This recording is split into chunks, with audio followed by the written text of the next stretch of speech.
ঢাকা বিভাগীয় কমিশনার শরফুদ্দীন আহমেদ চৌধুরী বলেছেন, আসন্ন বিশ্ব ইজতেমার ৭০ ভাগ প্রস্তুতি সম্পন্ন হয়েছে, বাকি প্রস্তুতি অল্প কিছুদিনের মধ্যেই শেষ হবে। শনিবার দুপুরে গাজীপুরের টঙ্গীতে বিশ্ব ইজতেমা ময়দান পরিদর্শনে এসে তিনি সাংবাদিকদের সঙ্গে আলাপকালে এ কথা জানান। তিনি বলেন, ইজতেমার সার্বিক প্রস্তুতি তাবলিগ জামাতের শীর্ষ মুরব্বী যারা আছেন তারাই করে থাকেন, তবে তাদের চাহিদা অনুযায়ী আমরা তাদের সরকারের পক্ষ থেকে বিভিন্ন সহযোগিতা করে থাকি।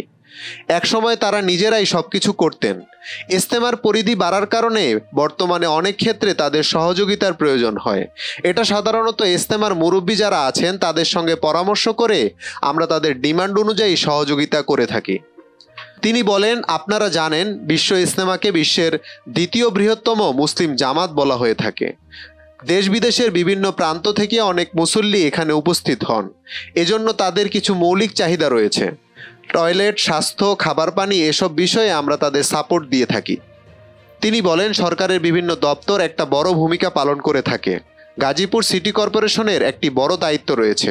এছাড়া পাবলিক হেলথ ডিপার্টমেন্ট, জেলা প্রশাসন এবং পুলিশ প্রশাসন গুরুত্বপূর্ণ ভূমিকা রাখে। সার্বিক প্রস্তুতির বিষয়ে তিনি বলেন, এখন পর্যন্ত ইজতেমার প্রস্তুতির কর্মকাণ্ড ঠিকমতো এগোচ্ছে। আমরা আশা করছি ইজতেমা শুরুর আগে সব প্রস্তুতি সম্পন্ন করতে পারবো।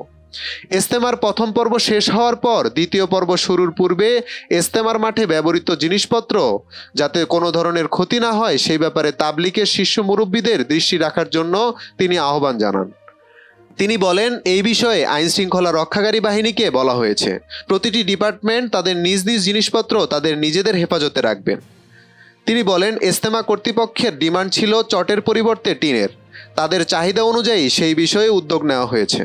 এছাড়া ইজতেমায় যাতে মুসল্লিরা নির্বিঘ্নে আসতে ও ইজতেমা শেষে যেতে পারেন সেই বিষয়ে সরকার সচেষ্ট রয়েছে। পরিদর্শনের সময় গাজীপুর সিটি কর্পোরেশনের প্রধান নির্বাহী কর্মকর্তা এস.এম. শফিউল আজম, গাজীপুর জেলা প্রশাসক নাফিসা আরিফিন সহ জেলা প্রশাসন, সিটি কর্পোরেশন এবং পুলিশ প্রশাসনের ঊর্ধ্বতন কর্মকর্তারা ও তাবলিগের শীর্ষ মুরব্বীরা উপস্থিত ছিলেন।